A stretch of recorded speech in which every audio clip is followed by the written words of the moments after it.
Evantech here, welcome back to yet another video for Subnautica Below Zero. As usual, we are starting at the beacon for Delta Station Dock. In today's video, I will show you how to get to the Arctic Spiers Cache. You will need this location in order to scan in one of the components to build the vessel for the architect. Looking directly from the dock, you will see this mountain, which you can use as a reference point, but if you have a compass, we are going to head north. Our first objective is going to be to find gel sacks. You actually need 4 of them, and I will explain why. So in order to get to the Arctic Spires, you will need to repair the bridge first. And in order to repair that bridge, you will need to construct a hydraulic fluid container, which requires 4 gel sacks and a creepvine seed cluster. Eventually, you will locate the twisty bridges, to which you will have to turn into to the west and continue descending until you locate the entry points for the deep twisty bridges. Once you're at the bottom of the twisty bridges, you will notice that there are some gaping holes in the seabed, and this is where the deep twisty bridges is located. Now that we are here, we are going to descend to the bottom where we will locate a lot of gel sacks, diamonds, and actually a lot of other materials, but let's focus on the gel sacks for now. Okay, so now that we have arrived, let's keep our eyes peeled for the gel sacks. And right in front of us, we have our first gel sack. Give me that. And there's the second one. Let's swim to it. They're actually very common down here, so here's the third one, and we just need one more. And down there is the fourth one, so let's grab it and continue on with this guide. Now that we have all the gel sacks, let's go ahead and go to the Glacial Basin Dock. Once more, starting from the Delta Station Dock, we are going to jump into our sea truck and travel to the west. To save some time, and the best way to do this is to have a sea truck equipped with a fabricator module, a docking module, and a prawn suit attached to the back of it. Also, while you are going to the glacial basin, along the way, make sure to visit a kelp forest and grab that creepvine seed cluster. You will just need one single creepvine seed cluster.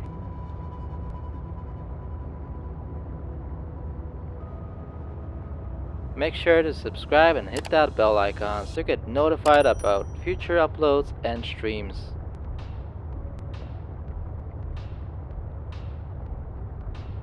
Alright, so here we have the kelp forest, so let's get out of our sea truck and go ahead and grab this creepvine seed cluster.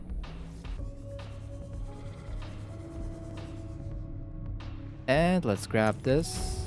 And I accidentally picked up 2. Okay, we can still use this for hydration. It will give me 10 points of water. Great, so now that we have gathered all the raw materials to build the hydraulic fluid, we can continue to head west towards the glacial basin. If you travel enough west, you will eventually reach these icebergs. So what we are going to do is go around to the right of them, and right behind this iceberg you will encounter a glacial wall.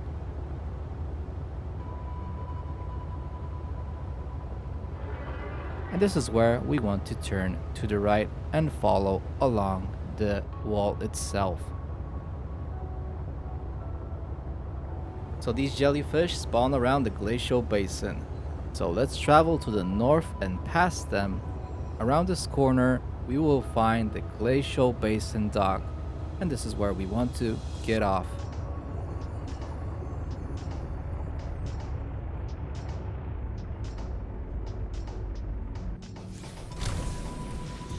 Let's run up this dock and up these stairs, and once we are here, we are going to look to the right, and this is where you will find a path that leads upwards, and this is where you want to go in order to reach the bridge area.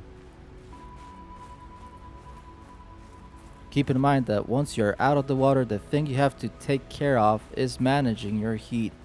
And in order to do that, you can stand next to the geysers that are located in this area, or use the fevered peppers to heat yourself up. Now let's scan in this broken hydraulic fluid, which will give us the blueprint to build a new one.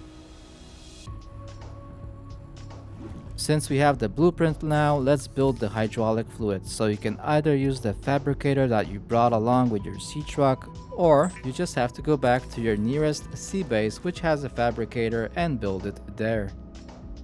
Back at the bridge, let's fix it. Now let's put in the spare part and repair this. And at this console, you will be able to either extend the bridge or retract it. Now we are entering Iceworm territory, so I recommend that you have a prawn suit, which will give you an added protection from the cold and from the Iceworm attacks. But it's not required, it is just an option. You can actually survive the Iceworm by having a lot of health packs and running really fast from it. Now once you leave this bridge, you will want to go straight out and to the ramp on the right and turn right. Follow along this wall, go left, and you will enter this tunnel. Eventually the tunnel will curve to the left, and once you leave this tunnel you will head straight out. And you can't go anywhere else, so the path just leads you towards this glacial wall, which curves to the right. Keep up, go straight. Just a little bit more and we will eventually encounter this frozen lake. You can tell it's a frozen lake because it has a different color to it. Continue going straight until you reach the end of the lake, and at the end of the lake you will want to go immediately to the left. From this point forward, this is the Iceworm territory, so be aware that the Iceworm will attempt to attack you. Just continue walking and it should be too slow to follow along.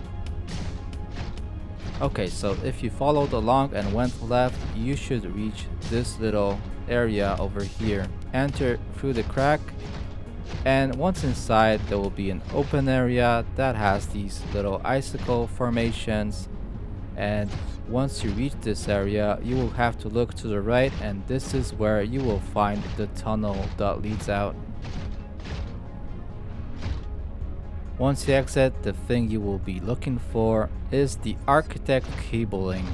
And there it is, there's the Arctic cabling. So let's jump down over here. Now that we have this located, it's going to be much easier. So this is like a breadcrumbs game. You just have to follow the Arctic cabling until you reach the cache that we are looking for. Here we have the second part, so let's just continue north and you will encounter a bunch more. And as I have mentioned, just continue walking. The Iceworm cannot hurt you if you're in constant motion. It only attacks the last known location of the sound source, and it kinda takes it a while to get there. And we have reached the last piece of the Arctic cabling, and as you can see, there's a mountain shaped like a horn right there. And this is where the Arctic cache is located. So now you're going to head down this little path, and you can see there's another piece of this cable, and actually to the left of it there will be an entrance to the cache itself. Once you enter this cave, at the back of it you will locate this fallen architect. Well, that's one way to leave this world. Okay, so take out your scanner, scan this body component in, and now we have the blueprint. Okay, let's see. To build this component you need the root pustules ×2, synthetic fibers, and gel sacks ×2. Now this concludes this guide. Thank you for watching till the end. Remember to subscribe if you found this video useful and hit that bell icon so you get notified about future uploads. You can also join my Discord. The link is in the description down below. This is Avantek signing off, and I'll see you below zero.